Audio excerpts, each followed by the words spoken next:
કેમ છો? અંગ્રેજીમાં ભૂતકાળની વાત કરતી વખતે ક્યારેક વોઝ અને વર ક્યાં વાપરવું એમાં ગૂંચવાઈ જવાય છે, ખરો ને? પણ ચિંતા ન કરો, તમે એકદમ સાચી જગ્યાએ છો. આજે આપણે આ બંને શબ્દોને એટલી સરળ રીતે સમજીશું કે ભૂતકાળ વિશે વાત કરવી એકદમ રમતવાત બની જશે. તો ચાલો શરૂ કરીએ. સૌથી પહેલાં એકદમ પાયાની વાત સમજી લઈએ. વોઝ અને વર બીજું કશું જ નથી પણ એમ, ઇઝ અને આરના જ ભૂતકાળના રૂપ છે. એટલે કે અત્યારની વાત માટે જ્યાં આપણે એમ કે ઇઝ વાપરીએ ત્યાં વીતી ગયેલી વાત માટે વોઝ આવે, અને જ્યાં અત્યારે આર વાપરીએ ત્યાં ભૂતકાળ માટે વર આવે. છે ને એકદમ સિમ્પલ? તો આજે આપણે આ આખો વિષય 4 સહેલા ભાગમાં સમજીશું.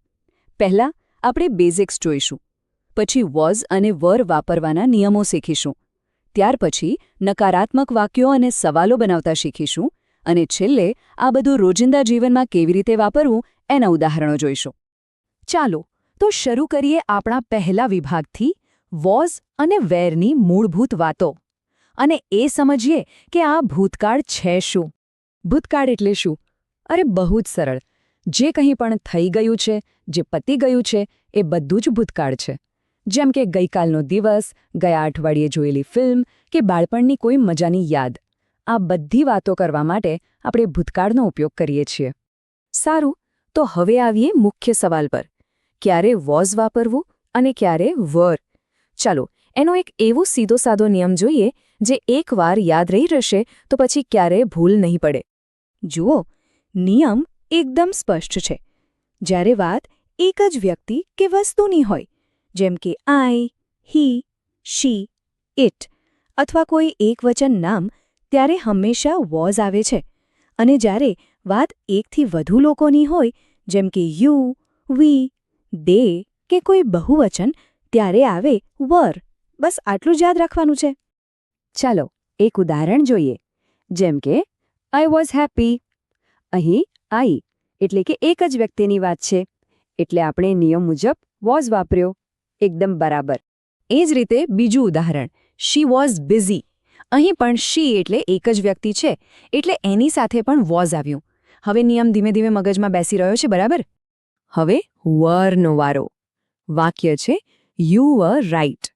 અહીં એક વાત ખાસ યાદ રાખવા જેવી છે. અંગ્રેજીમાં યુનો મતલબ તું પણ થાય અને તમે પણ તેની સાથે હંમેશા અને હંમેશા વર જ આવે છે. આ એક નાનકડો પણ ખૂબ જ અગત્યનો નિયમ છે. અને છેલ્લે દે વર એટ હોમ. અહીં ધે એટલે તેઓ, જે બહુવચન છે, એટલે આપણે વરનો ઉપયોગ કર્યો. તો આ ઉદાહરણો પછી હવે નિયમ એકદમ પાક્કો થઈ ગયો હશે. બહુ સરસ. હવે મૂળભૂત નિયમો તો સ્પષ્ટ થઈ ગયા છે. તો ચાલો આપણા ત્રીજા વિભાગમાં આગળ વધીએ. અહીં આપણે શીખીશું કે નકારાત્મક વાક્યો અને પ્રશ્નો કેવી રીતે બનાવવા. નકારાત્મક વાક્ય બનાવવું તો સાવ સહેલું છે, સાવ જ.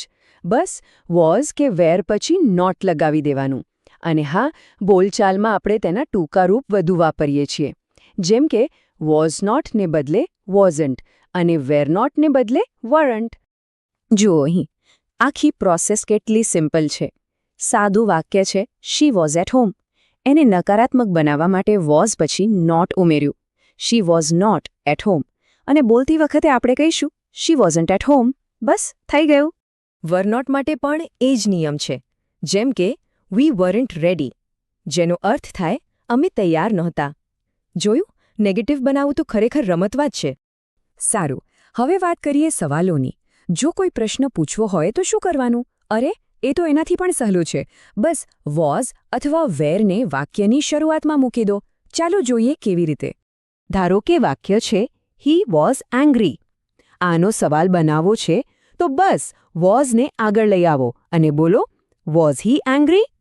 જુઓ કેટલું સરળ છે. અને એ જ રીતે યુ વર હેપીનો પ્રશ્ન શું બનશે? વિચારો.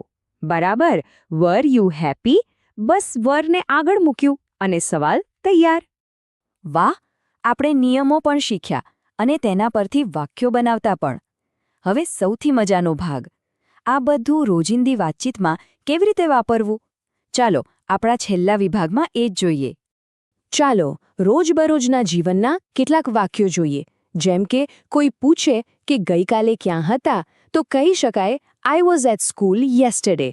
કોઈ ફિલ્મ વિશે કહેવું હોય તો ધ મૂવી વોઝ ઇન્ટરેસ્ટિંગ. અને મિત્રો સાથેની જૂની યાદો તાજી કરવી હોય તો વી વર ફ્રેન્ડ્સ.